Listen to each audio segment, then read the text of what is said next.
are so in-grouped, which means, and in social psychology, there's in-group and out-group. And when you're in-group, everybody else is the enemy. When you're out-group, you are excluded from everything else, and that's where your hostility begins. But what's interesting here is What's interesting here is that there are times where they've been offered gifts, where they've been offered things that the usual temptations that are all throughout Scripture that every aspect of man has ever fallen to, they've been offered, and they've said no. Kingdoms rise and empires crumble, and the knowledge and wisdom of past ages are lost to the foggy ruins of time. But for genuine seekers of truth, one place stands alone on a hill, shining brightly in the darkness. You, dear viewer, have reached the hidden Citadel.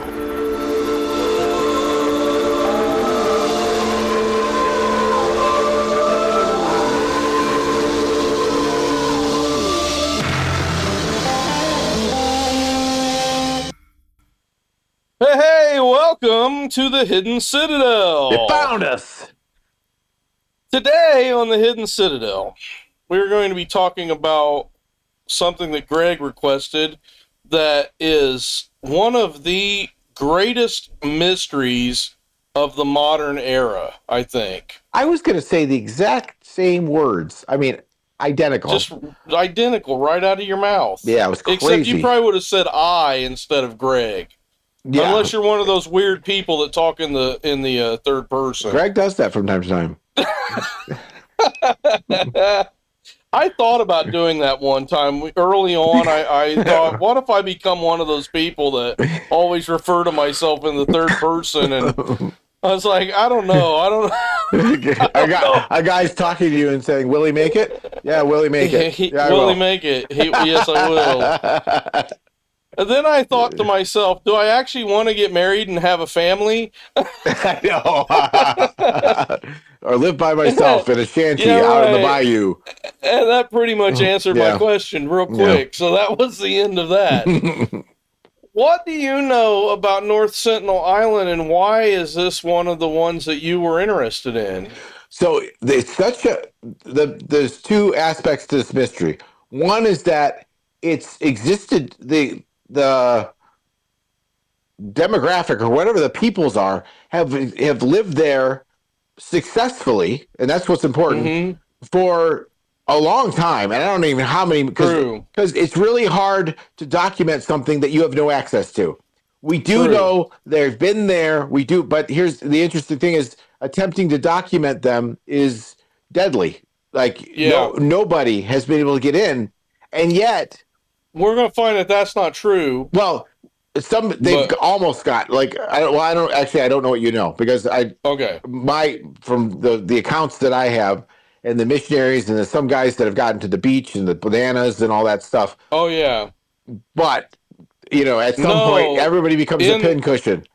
In the 1800s, I believe, somebody kidnapped some people from the North Sentinel Island, and we're going to talk about them, that encounter today too. Okay. So, but in other words, they're fine.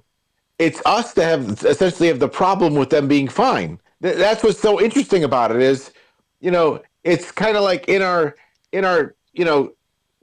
global and ubiquitous nosiness, and saying you can't exist without knowing us, being able to study you, no matter what it is. And most of it is for the benefit of everybody when we as human beings want to do such things. But in some cases, when nature or people or a group of people say no, we don't like no. And so that's what's so fascinating about this is they have every right not to be studied, not to have missionaries come up to their door, not to have people coming up to their eyes and saying no. Because, it's funny. A friend of mine, his name's Jonathan Pratt. Is that the one? No. What's his name? What's his name? He's a friend of our family's. And there's actually there's a part of New York that's kind of named. They have a castle. Oh, wow. And the castle, and there's castles surrounded by 300 acres and lakes and stuff like that.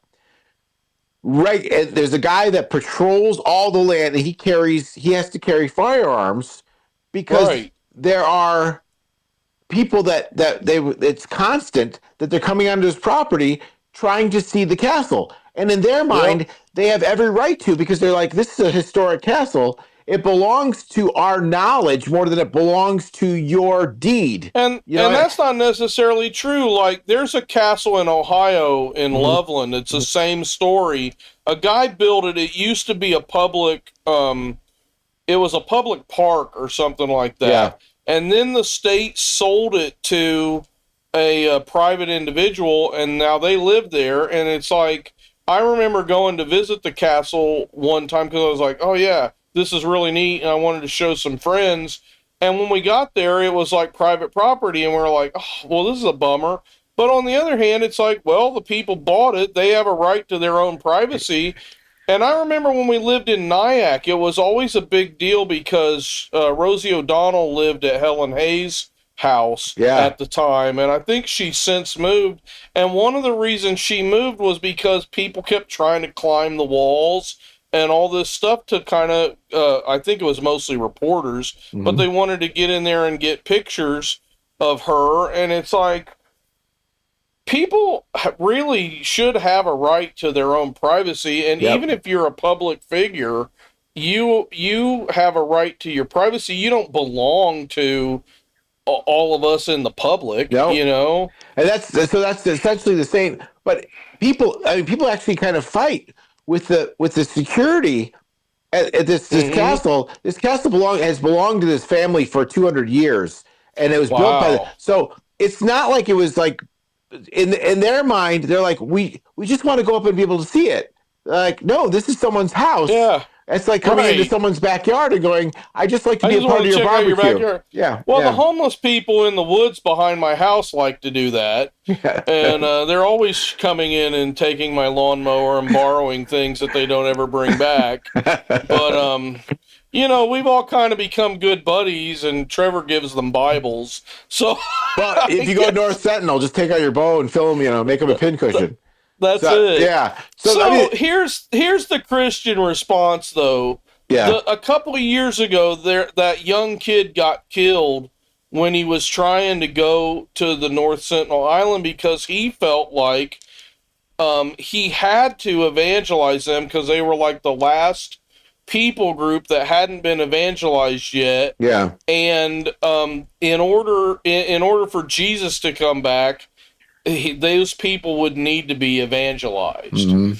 I kind of have some thinking about that I don't necessarily think that a lot of evangelicals would agree with, but I think I'll throw it out here anyway. So the Bible says that every tribe, tongue, and nation will be represented in heaven. Okay? And so a lot of people interpret that as every single dialect on earth that's ever been will have a representation in heaven. Well, okay, well, what about this? Does that also include the dialects that died out before Jesus came to earth? I mean, that's an interesting question to think about. Yeah. Some people might argue, well, when Jesus descended into hell, those people from different dialects might have heard him then. Okay, I'll give you that. But on the other hand, it doesn't say every dialect. It says every tongue. Oh, well, tongues are languages, right? And a language might have a lot of different dialects to that language. So if they have a language that is connected to another mother language, it doesn't necessarily mean that those people have to be included in that prophecy of every tribe, tongue, and language. You see what I'm saying? Yep. Is that clear? Yep. So it's kind of like, I don't necessarily think that every single individual way of talking will be represented in heaven. I mean, because you could say, well, okay, well, let's look at the English language. That means that I got to have a representative from every part of the U.S. because just about everywhere has a different accent. I got to have a representative from every little part of England and Ireland and Scotland because they all have it. I got to have all the Australians in there. You know, I got to have somebody from there. And it's like, that doesn't, I mean, if you have somebody who speaks English, that fulfills that prophecy. Yeah. As far as I'm concerned, you know? Well, you know, what we don't, I mean, do we know that because I didn't think they had an unusual language. I didn't think they had an exclusive language. No, we don't know anything about their language. Right. There's literally nothing known about it, but God knows their language perfectly, and he would know if their language is actually connected to any other language. And so if they have a language that's connected somehow to some other language from a nearby island or something like that, then they wouldn't necessarily have to be included. The other thing too is the gospel, we don't know that at sometime in the distant past that they hadn't been reached. Right, that's true. And so one of the things that people don't know about is I would like to talk about the in the 1800s, I'm trying to find the guy's name. Yes, here it is. British colonial officer Maurice Vidal Portman conducted expeditions to the island in the 1800s and reportedly kidnapped several islanders. Okay, so he took all these islanders. A lot of the adults became ill and died, but the children were later returned to the island, and historians have suggested this may have reinforced the hostility that they feel towards outsiders. Yeah. Okay, so here's the thing. A bunch of strange people show up at the island. They take a lot of their people, and then they bring back some of the people, but a lot of their family members may never have returned. Yeah. And all of a sudden, it's like, okay, well, that makes sense of the hostility that they have towards outsiders.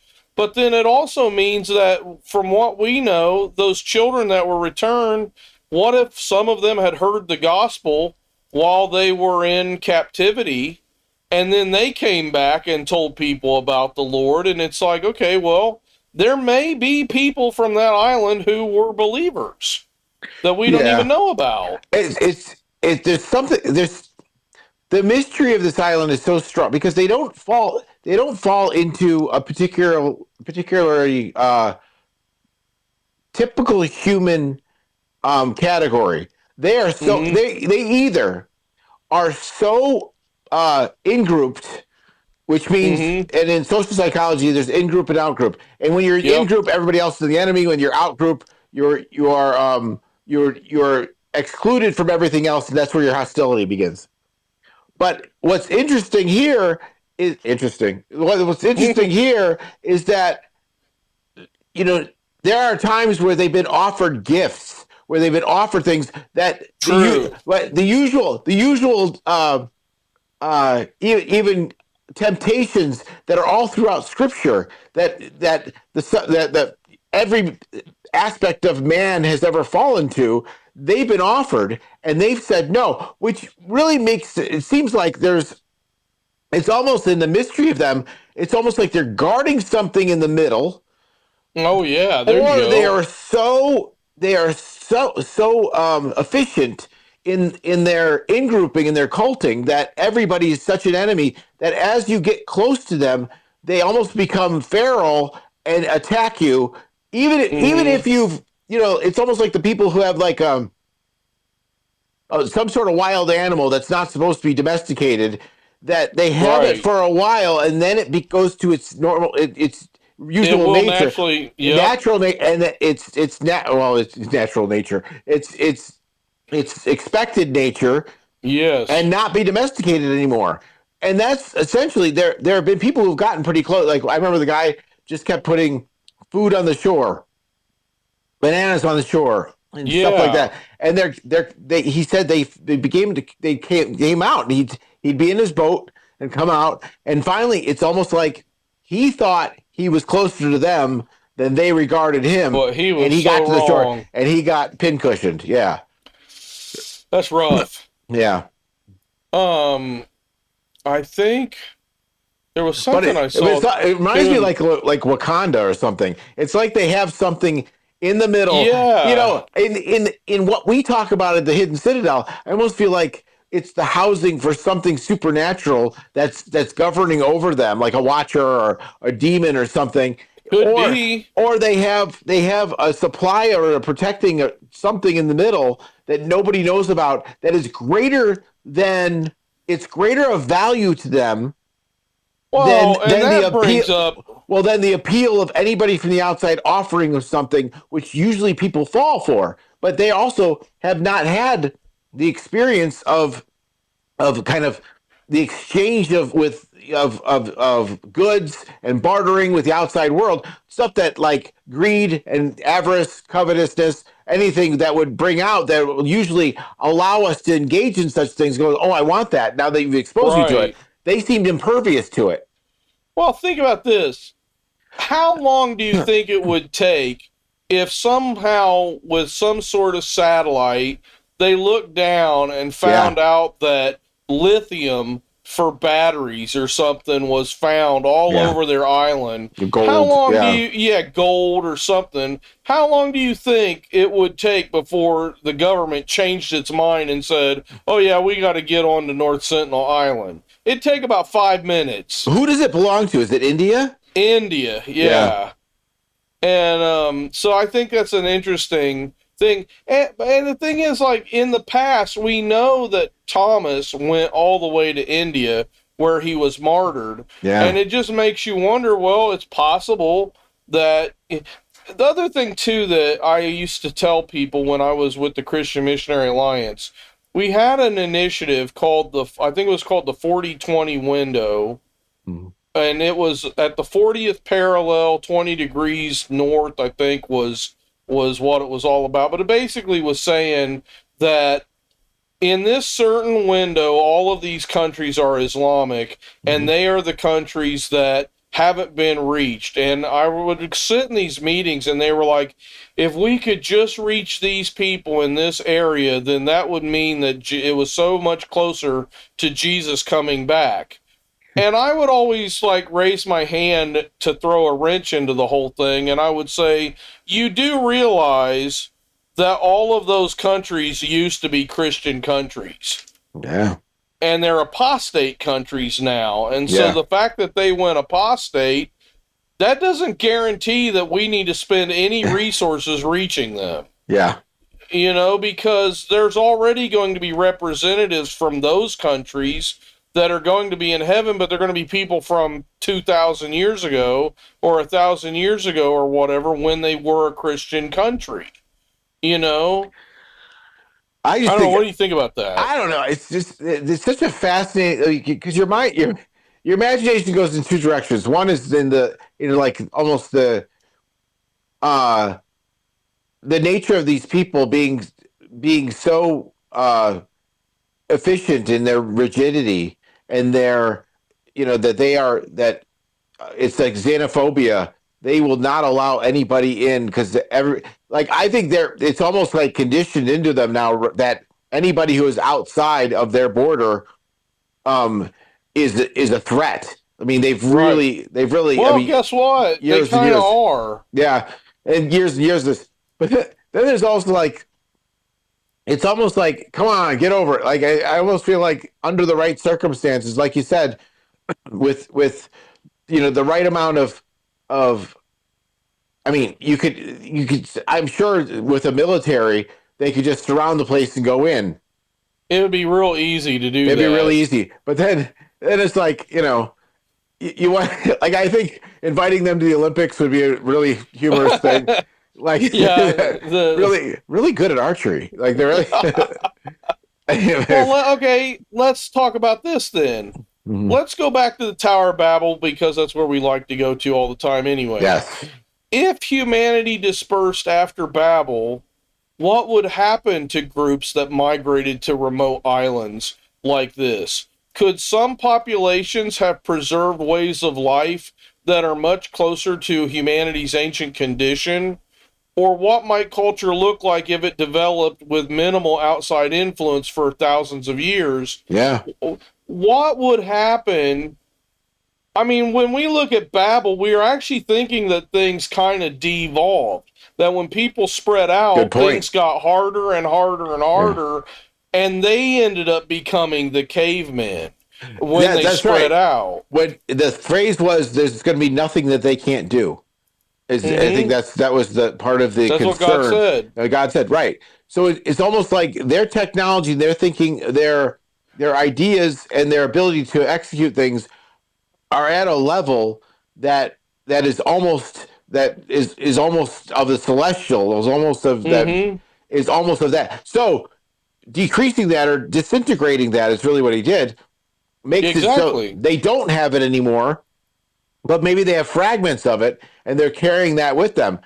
What's interesting is that I think if we were to say if a tribe of anybody was cut off from everywhere else and lived by itself, we would say that it's probably very primitive, not Mm-hmm. advanced, not civilized, not.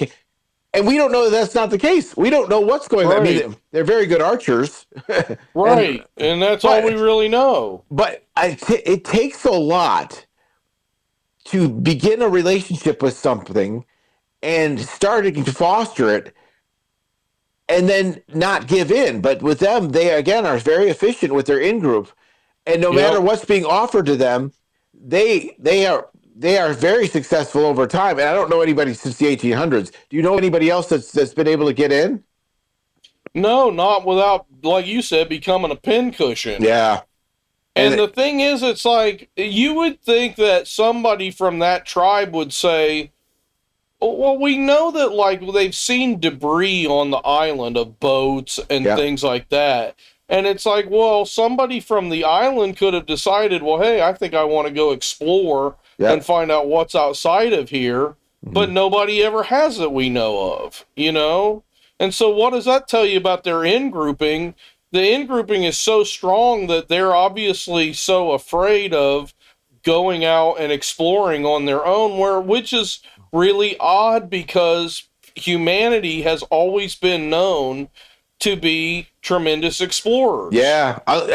See, in grouping. See, there's a lot of social psychology that's governing this, I think.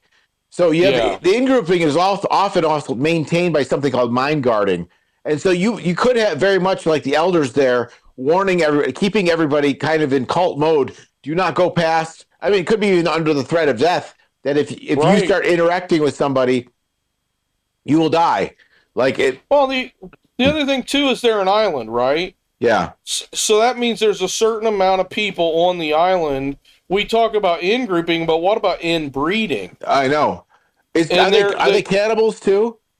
I don't know. I Again, we can't. don't know. I We can't don't remember know if enough about them, I don't think, to know whether they are or not. when they've killed people, they've just kind of left them on the beach, right? I think so, yeah. And like they were able to recover, I think that Christian Asian guy, I think he was Korean, that went there a couple years ago. And or well, I guess it's been more than a couple years ago now, but Mhm. I'm pretty sure they were able to recover his body and bring him home. But again, it's that foolishness of, I think that's poor theology to sit there and say, "Oh, I've got to be the one to go and evangelize these people." And as much as I disagree with Calvinism and the idea of hyper Calvinism, well, God is just so sovereign that he will figure something out. Yeah, In this situation, if God wants those people to be part of the tribe, tongue, or nation sort of a thing, then yeah, he's going to have to figure something out because it's one of those things that it's kind of out of our hands to reach them.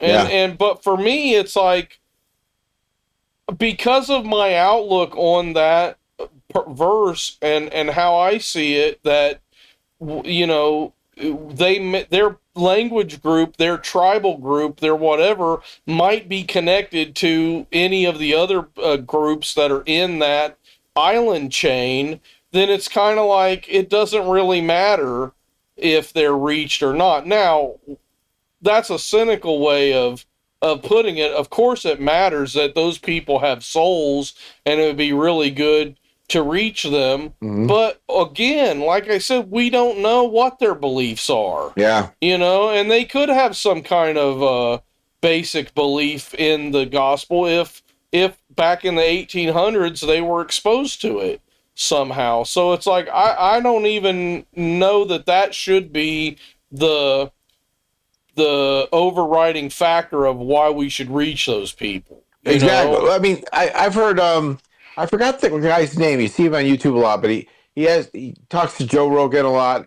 He has really dark hair, but he's done a lot of exploring in the Amazon. And he talks about like being inches from like a leopard and that sort of thing. Timothy Alberino? No.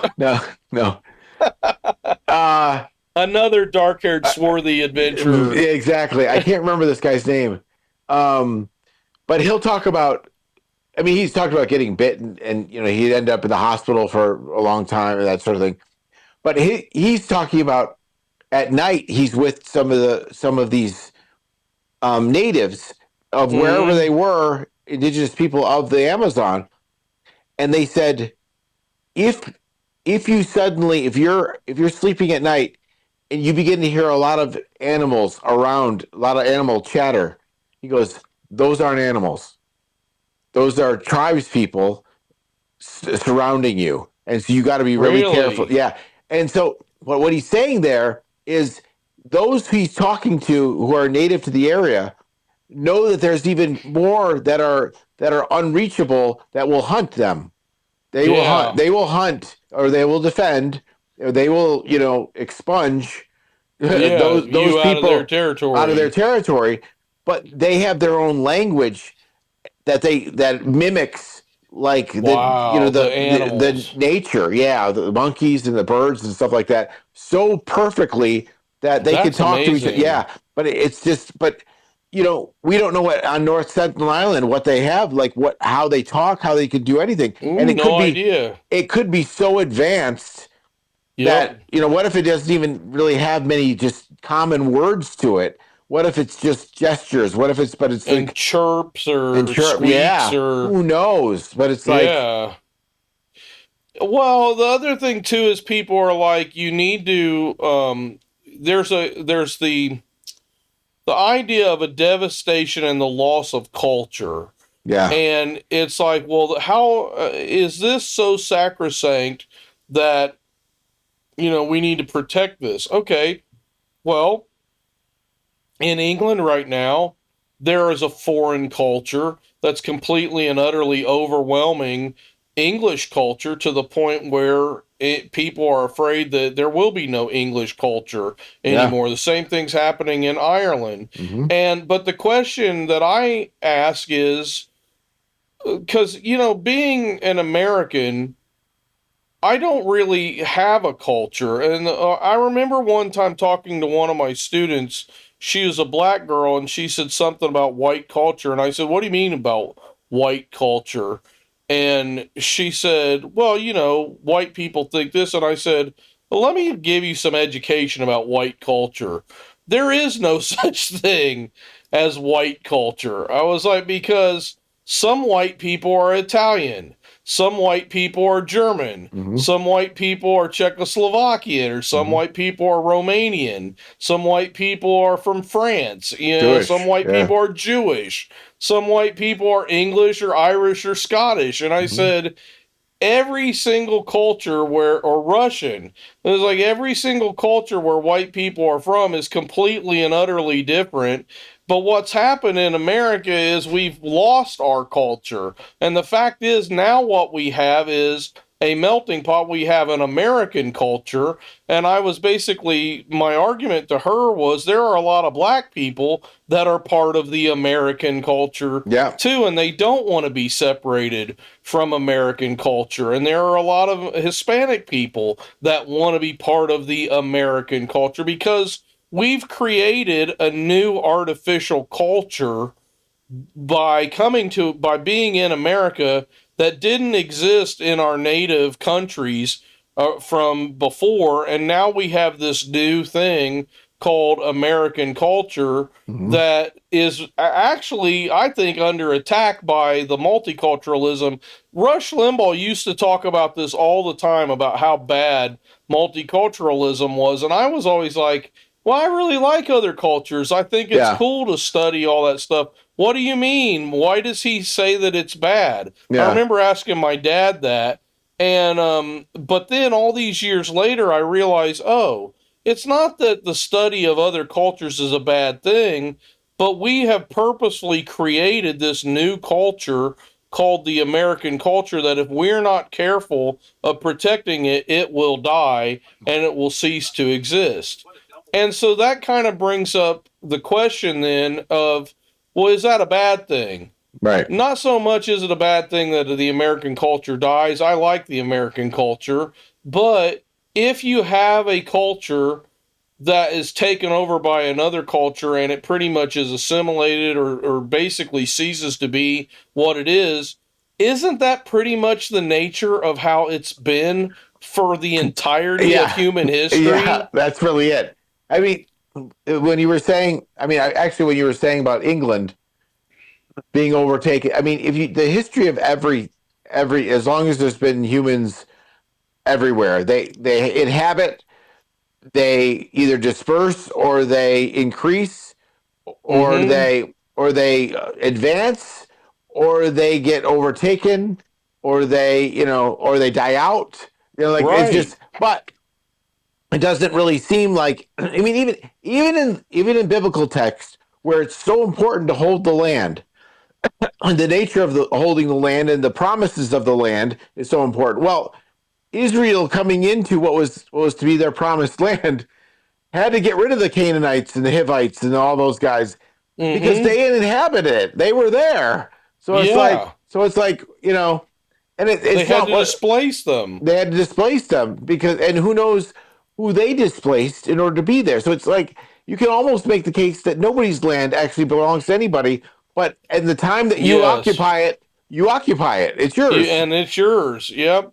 I Yeah. think the other thing too that I find interesting is in my study of the child ballads and learning about a lot of the ancient, well, not ancient, but old, really old ballads that go all the way back to the Middle Ages. Mm-hmm.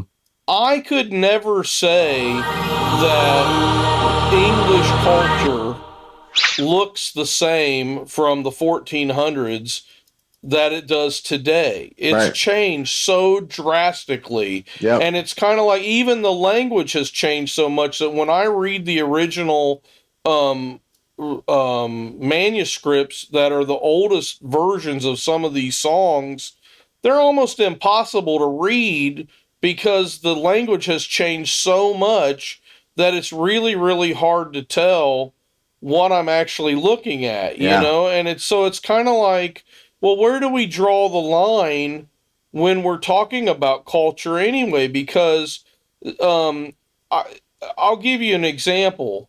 Um, I've been thinking about this a lot lately.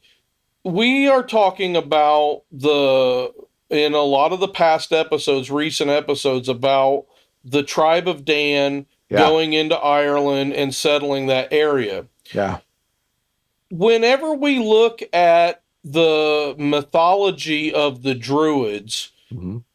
every time I do some research on it, I always find this caveat that some scholar has posted basically saying, well, the only people that wrote this information down were the Christians. So you got to take this with a grain of salt. This is from the Christian perspective. But now that we know that there were the Druid Christians, the Chaldees, Mm-hmm. and there were the Roman Christians, then the question becomes, oh, well, wait a minute. With Geoffrey of Monmouth, we saw that he wrote down a whole lot of stuff about Merlin that was not true, Yeah. right? And so, are a lot of the mythological things that were written down by the Irish, were they things that were written down by the Roman Church just to discredit the Chaldee and Druid people Mm. there? Maybe a lot of that stuff isn't even what they really believed. or maybe it's a warping somehow Yeah. of what they actually believed. And in that case, it's like, I don't even know how I understand that there's a science to anthropology and studying of cultures, but it's like, gosh, after about 150 years, are you even really talking about the same culture Right. anymore? Right. Oh, that's a good point. Yeah. Wait, well, okay. So that brings to the, this is going to be an understatement, but the brilliance of the dissipation at Babel. Because if you are Mm-hmm. that advanced and then you are separated, then chances are what you were experiencing and being so advanced in your technology and your civilization, then it almost becomes to change over time. And what are you talking about? Are you the same peoples that you were at the time of Babel, or are you, now that you've been separated and have different languages and that sort of thing, being transformed into several different spectra of the culture? I agree. And it's like, I don't know. I don't know what the answer is. I think it goes back to, remember when you lived in Texas, or when we both lived in Texas, and I came to your house one time and we had this conversation about language, and we were talking about it. And one of the things I remember bringing up is that language changes so quickly Yeah. that it's on a drift as it is, and there are very few languages in the world that have actually stayed kind of the same. And what I find interesting is from the time that I was in college, Mm-hmm. all right, my teacher said you can still go, Greek people can go to the Colosseum or to some of the different places. They can look at the inscriptions and they can still read what Right. was written there. Yeah. But then I've heard recently, talking to, because in my town in Winston, it is a very Greek town. Like, there are a lot of people from Greece that have moved to this part of North Carolina. And That, I've asked them, is that true? And they're like, man, I can't read it. I mean, I have no idea that's so what true. those old things are saying. And I'm like, that's 30 years. Yeah. And it's drifted that much. So I have a colleague, Katerina, who's Greek, and she's very immersed in the culture of how she was raised and making sure that her children, her sons, also they went to Greek school, they could read. So, and my father could read and write and speak Greek because he was a minister, and so I was right in the snarky, um, kind of overly inflated sense of intelligence and stuff in the early '90s when we all thought we were smarter than everybody. I was writing this song for the band Ash Tuesday. Go look them up. You And should. They're really good. and we had a song that I wanted to, because it was kind of it was, I own an instant of gratification, I own a navy at my feet, and I said, there is no God yet, light be there not let. There is no God yet is a phrase from history. Light be there not let is the reverse of let there be night. Is like Right. a lot of that kind of stuff. But in the second verse, I asked my dad, I go, this is what I want to say in Greek. How do I say it? So he gave me the Greek, and it's the line is as if we're talking to Carl Sagan. Okay. All right. So the line is, Mr. Sagan, amen, amen, lego soy kata kasman. There is no God yet, light be there not let, katatan the idion, which means, Right. very, very I send to you, concerning the cosmos, there is no God yet, light be there not let, according to the idiot. So Yeah. the idiot. So it says in scripture, the fool says there is no God, right? Yes. So I said, Mr. Sagan, Lego soy. I said the whole thing in Greek. Yeah. Because he says the cosmos was his thing, so that's a Greek word. So it was all me being overly thinky and just snarky and fun, Right. So, actually, the first verse, if I described it to you, you'd laugh your head off because it's really funny. But anyway, I went to Katerina and I go, hey, I know some Greek, and I said it to her. She's looking, she goes, no, that's not that's a different kind. That's not the Greek that's not our conversational Greek that we use now. I go, does it sound familiar? She Right. goes, yeah. It's an ancient form that was Yeah, taught it's many years Koine ago. Greek. But it was the form that my father was taught as the Greek that was the basis for all languages. That would be Right. the New Testament and that sort of thing that you'd find. But it would be the equivalent of me speaking kind of Old English, Chaucerian or thys something. and these and that sort of thing. But you'd still understand some of it, you would think. But in her case, she's Well, like, I can't even understand so it.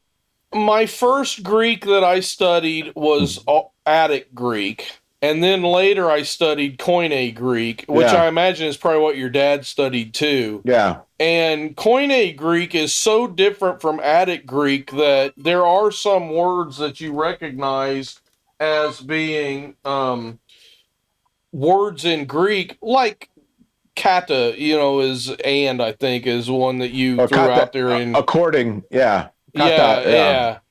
And so it's kind of like, well, and there you go too. So in according in Koine, but it means and I'm pretty sure in Attic. That's interesting. So it's Yeah. kind of like it changes over time. Yeah. And then so modern Greek, there's probably at least 2 or 3 other versions of Greek between Koine Greek and modern Greek, and Yep. it's like but that's what happens. Culture changes, language changes.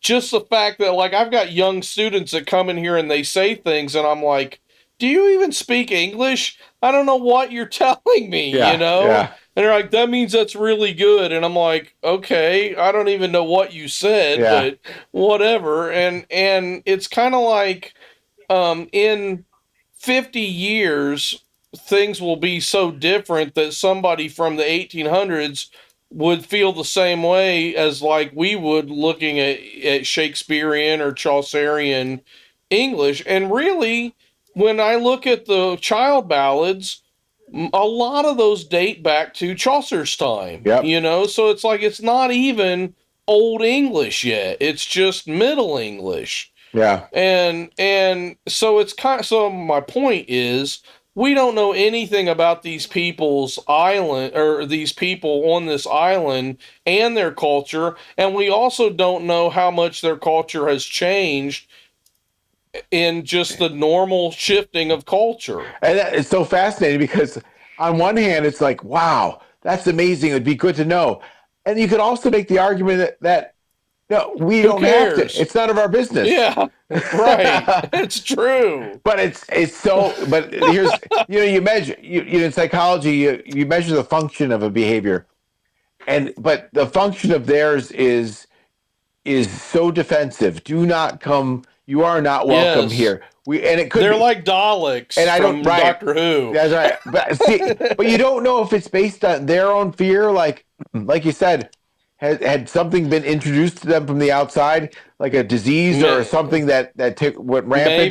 Maybe when that guy from the 1800s came in, that set in motion what is happening nowadays, Yeah.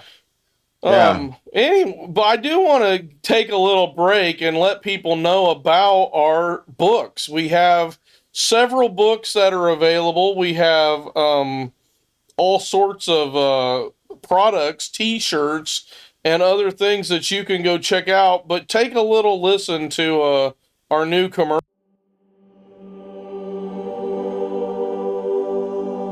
Mysteries abound in this world. Who built the Great Pyramid or the Tower of Babel? Did Noah's flood interact with the timeline of the dinosaurs? And why does my dog Monkey bark at absolutely nothing all day? If you're a fan of paranormal investigations, fringe history, and the downright mysterious, then the Hidden Citadel is the community for you. What is the Hidden Citadel?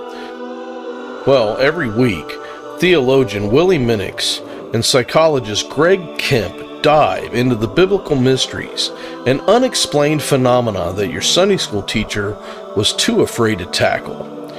We explore if Bigfoot is an interdimensional entity, a fairy, a djinn, or a Grey-style extraterrestrial encounter, or perhaps just an elemental spirit serving the Watchers, trying to finish the job the Nephilim started. From the megalithic ruins of Nan Madol and Pumapunku to the ancient engineering of Tiwanaku and Göbekli Tepe, we treat these archaeological enigmas as our home base. If you are brave, curious, and have an open mind for esoteric research, welcome to the Citadel. And if you want to support our deep dives, check out the links to our exclusive gear below.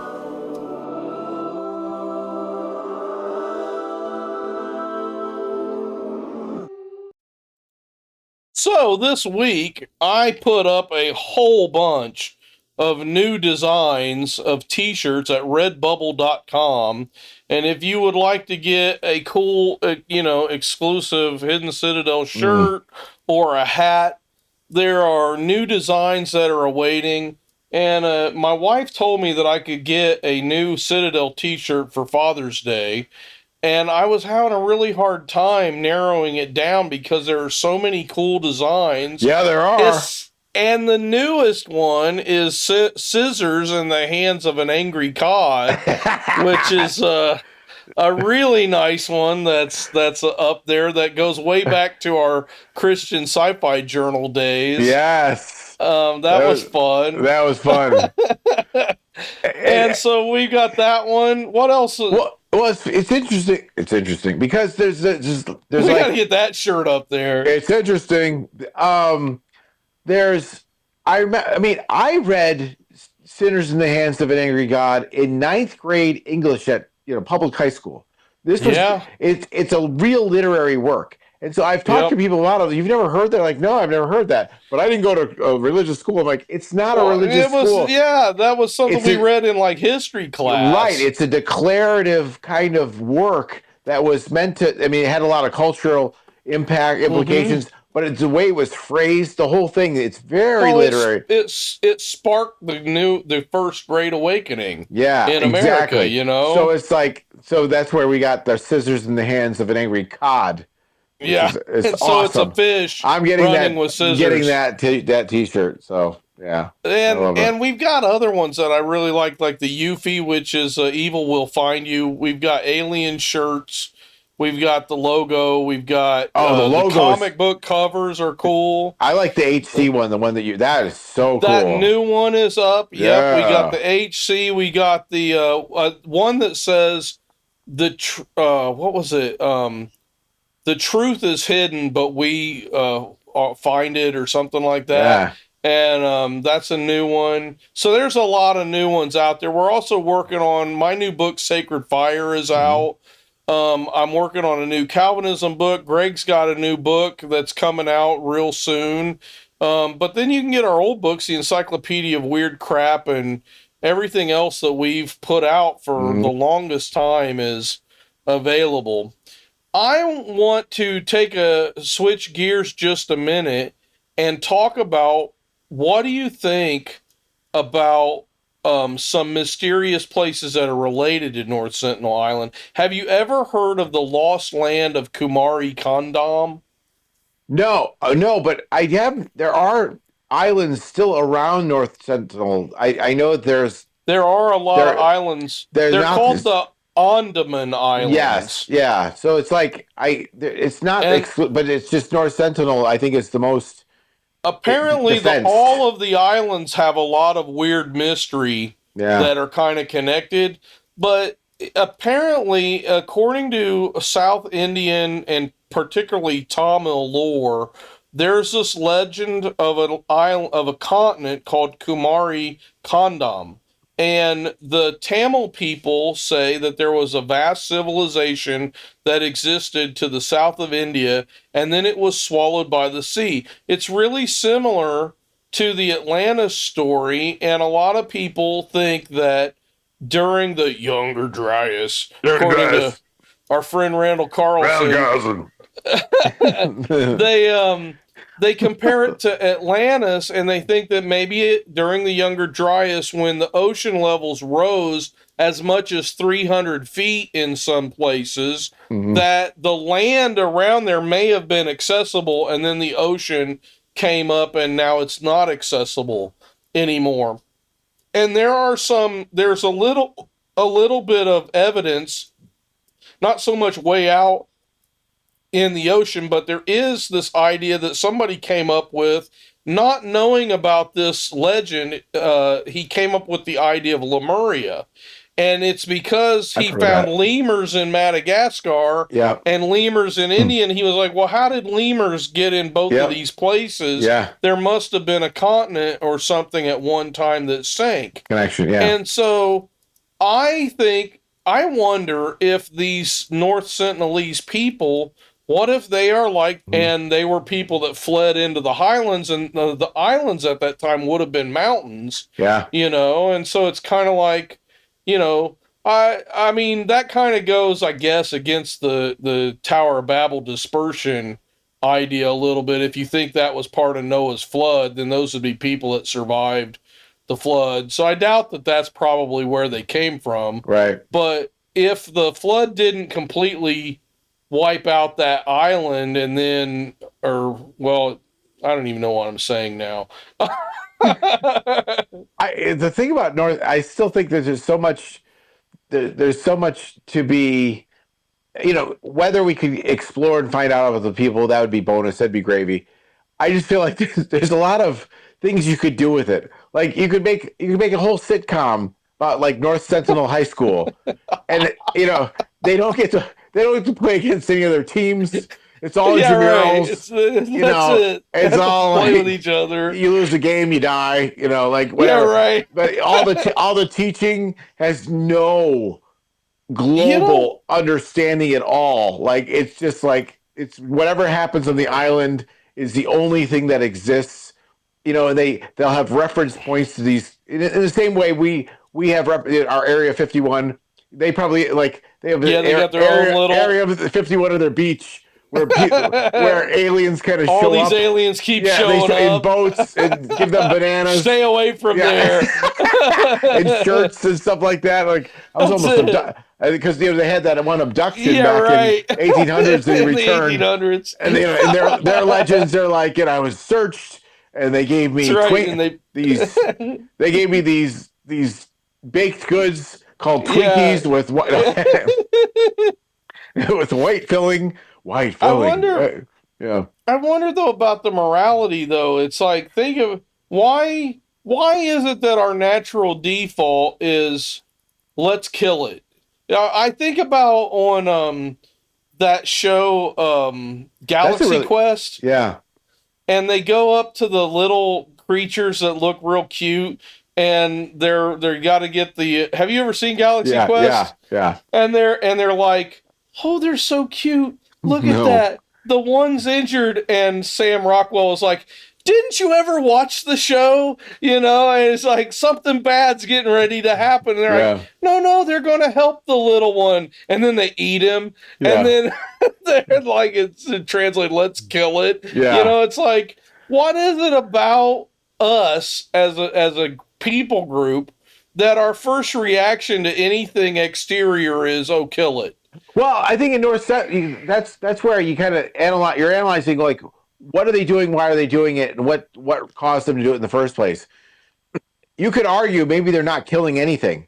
All they're doing is defending. It's essentially a perimeter of keeping whatever contagion or outside influence from ruining their ecosystem and ruining what they have successfully operating. And so they're not actually killing anything. They're just defending what's there. In other words, their in-group is saying, stay out. But we in our morality and our sensitivity come in and go, hey, why are you hurting us? What did we do to you? Well, no, we didn't do anything. We want to give you a banana. Hey, we want to give you a banana. Yeah, right. So what does a banana petal do, Josh Scott? Yeah, that's right. A North Sentinel petal. A North Sentinel banana petal. Yeah, it's got to be yellow, first of all. It's got to be yellow and sweet, I guess. Yellow, very sweet tone. What's weird about a banana is, how do you even describe the flavor of a banana? Because it is literally its own thing. I mean, nothing else tastes like banana. I think it does have a sweetness to it. I mean, I don't really like bananas.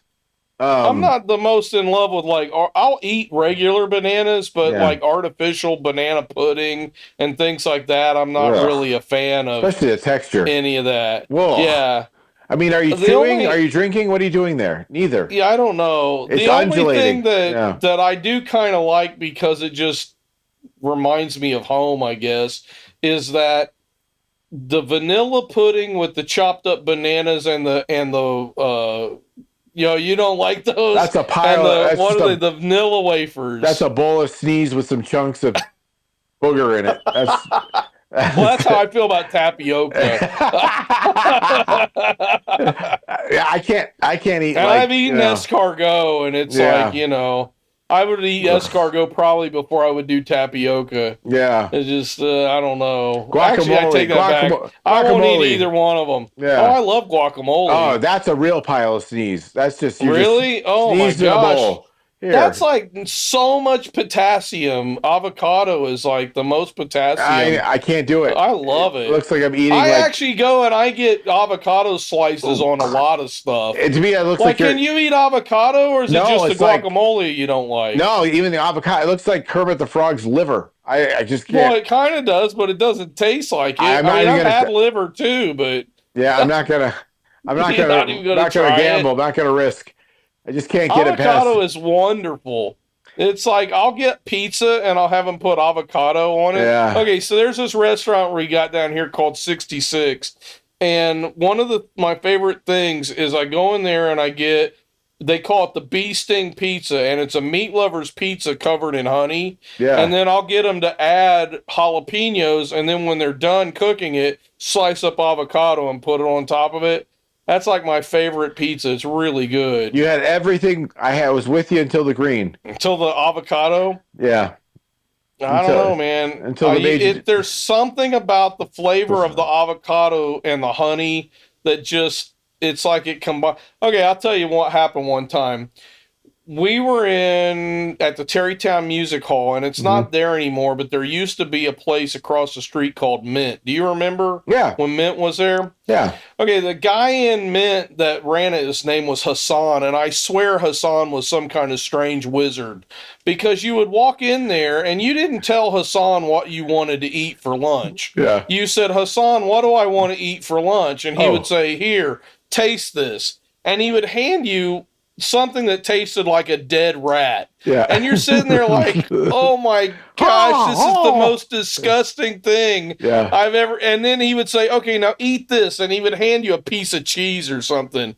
And you'd put it in your mouth, and all of a sudden, your mouth would just explode in this amazing flavor of delight. That's cool. And you're like, Hassan, what just happened? And he was like, okay, you want the such and such special. Yeah. And then he would make you a sandwich, and it's like he would test people based on if he combined different things, what they would do to their mouth, so cool. I guess. The guy was amazing. I don't know how he learned to do that or whatever, but I'm like, I wish I could have a chef like that living in my house. Can you imagine that? It would just be so awesome. You're giving me the sillies with Hassan, because Bugs Bunny had that character. Oh, yeah. Hassan Chop. Chop. Speaking of that, I have been this week building a pair of matching swords that have that scimitar kind of shape, but they've got the Chinese Dao kind of handle on it. So it's kind of I've got to polish them up. When I finally get them done, I will show you what I've been working on. But they're pretty cool. I really like them. And so let's bring it back to nothing to do with the Josh Scott pedal. So though. JHS needs to make the North Sentinel banana pedal, and it's got to have a sweet tone to it. But I think it has to have. But it has to be very violent and. It has to be defensive. Like, you're. It doesn't work every time you click on it. Well, either that, or once you click on it, it shuts everybody else in the band off. So you're the only one that they get to hear. You're soloing by yourself. Yeah, right. That's really funny. I don't know. Get I off don't know my if that would be a lawn. very useful pedal, though. Maybe that's what the North Sentinel people are really. It's just a bunch of geriatric old men. Get off Yeah, my that's it. lawn! Get off my Get off my lawn. lawn. I don't know. I think if I was going to make a North Sentinel pedal, it's an island, so it's got to be kind of, you know, breezy and Yeah, island like. So maybe yeah, it's like a reggae kind of pedal or something yeah. that would be, you know, like an auto wah, maybe mixed with sort of a kalimba bell sound or something. Oh, yes, I like that. I think that kind of ringing, yes, because That'd be kind of yeah, fun. it would be really cool. Yeah, there you go.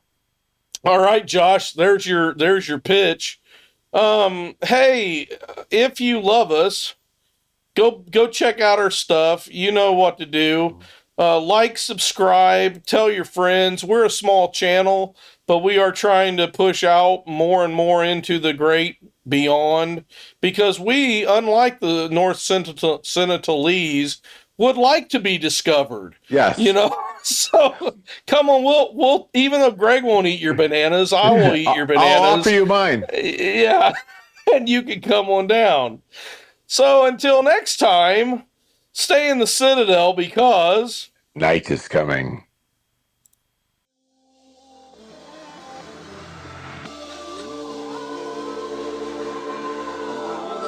The watchman replies, morning is coming, but night will soon return.